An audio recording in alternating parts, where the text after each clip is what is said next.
కురుక్షేత్ర యుద్ధం ముగింపు దశకు చేరుకుంది. కానీ అసలైన శత్రువు ఇంకా సజీవంగానే ఉన్నాడు. దుర్యోధనుడు తన మాయాశక్తితో మడుగ అడుగున దాక్కున్నాడు. దుర్యోధన, పిరికివాడిలా నీటిలో దాక్కుంటావా? బయటికి రా! నేను అలసిపోయాను, కానీ నా అహంకారం ఇంకా చావలేదు. నీవు బయటికి రాకపోతే ఈ సరస్సునే శ్మశానంగా మారుతాను. ఆ భీముడి కంఠం నా మృత్యువుని పిలుస్తోంది. నీటిని చీల్చుకుంటూ కురురాజు బయటికి వచ్చాడు. ఒక్కొక్కరిగా రండి, మీ అందర్నీ యమపురికి పంపిస్తాను. దుర్యోధన, నీవు కోరుకున్న యుద్ధం భీముడితోనే మొదలవుతుంది. దుర్యోధన, ఈరోజు నీ అహంకారానికి ముగింపు. భీమా, నన్ను ఓడించే శక్తి ఈ లోకంలో లేదు. గదాయుద్ధంలో మేటి వీరులు ఒకరినొకరు ఎదుర్కోవడానికి సిద్ధమయ్యారు. ద్రౌపది జడలు ముడివేయడానికి నీ రక్తం కావాలి. ఆశలు వదులుకో భీమా. నీ గద నా వజ్రదేహాన్ని తాకలేదు. బలరాముడు ఇద్దరికీ గురువు. ఈ యుద్ధానికి సాక్షిగా వచ్చాడు. ఈ రోజుతో నీ పాపాల పండ పండింది. ధర్మరాజు సాక్షిగా ఈ భీముడి గర్వాన్ని అణచివేస్తాను. సూర్యుడు అస్తమిస్తున్నాడు. కురువంశం కూడా అస్తమించబోతోంది. ప్రారంభించండి. ధర్మస్థాపన కోసం ఈ యుద్ధం తప్పదు. రక్షణ కవచంలా గదను తిప్పుతున్న దుర్యోధనుడు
ఇద్దరూ సమానంగా పోరాడుతున్నారు.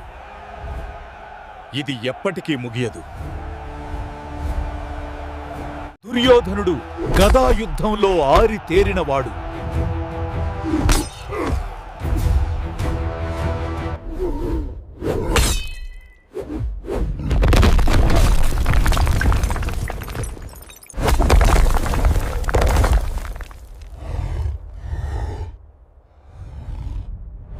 నీవు వీరుడివి కాదు, కేవలం ఒక అహంకారివి.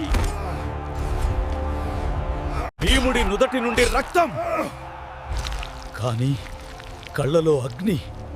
ఈ రక్తం తీపిగా ఉంది. నీవు చనిపోయినప్పుడు ఇంకా బాగుంటుంది. లే!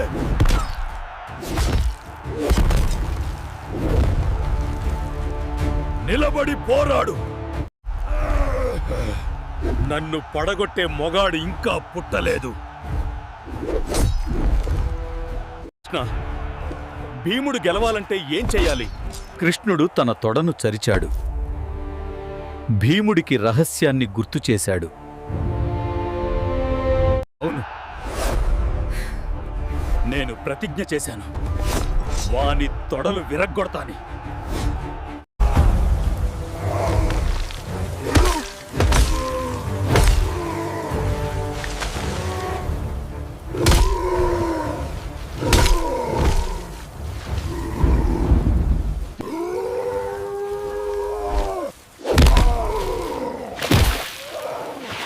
మొదటి దెబ్బ ధర్మం. కాళ్ల కింద కొట్టడం గదాయుద్ధ నియమం కాదు. నీవు ద్రౌపదిని అవమానించినప్పుడు ధర్మం ఎక్కడ ఉంది? భీమా, నీవు నియమాలు ఉల్లంఘించావు, శిక్ష అనుభవించు. అయ్యా, భీముడు తన ప్రతిజ్ఞను నెరవేర్చుకున్నాడు. ఇది కాల నిర్ణయం. గురువు మనస్సు కలిచివేసింది. కాని ధర్మం గెలిచింది. రాజ్యలక్ష్మి పాండవుల సొంతం. భీముడి ఘోరమైన ప్రతిజ్ఞ పూర్తయింది.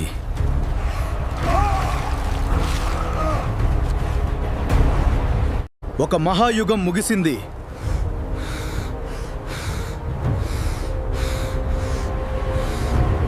మృత్యువు ఆహ్వానం పలుకుతోంది.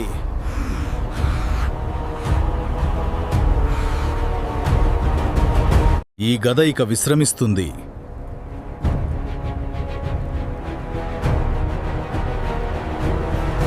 అందరూ వెళ్ళిపోయారు. మిగిలింది ఒంటరితనం. మహారాజా, ఈ స్థితికి కారణం ఎవరు? వారందరినీ అంతం చేయి. ఒకప్పుడు చక్రవర్తి, నేడు మట్టిలో కలిసిపోయిన వీరుడు. ద్రౌపది, నీ శపథం నెరవేరింది. నీ తల వెంట్రుకలు ముడివేసుకో. ధర్మం గెలిచింది. కాని ఎంత రక్తపాతం! కురువంశపు చివరి రాత్రి.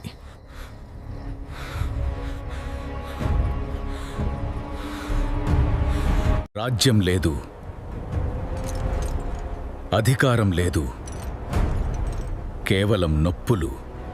సృష్టిలో మార్పు సహజం. పాతది పోతేనే కొత్తది పుడుతుంది. అతని ఆత్మ దేహాన్ని వీడబోతోంది.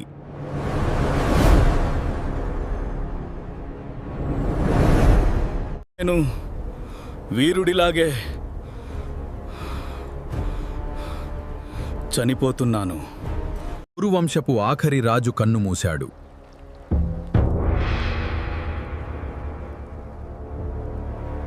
యుద్ధం గెలిచాం, కానీ శాంతి ఎక్కడా? కురుక్షేత్రం ఒక శ్మశాన వాటికగా మారింది.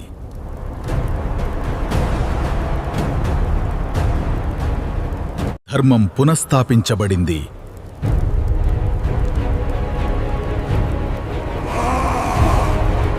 కొత్త శకం ప్రారంభమైంది.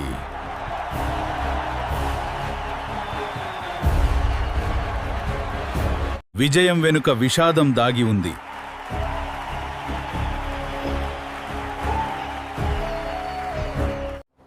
నా పని పూర్తయింది.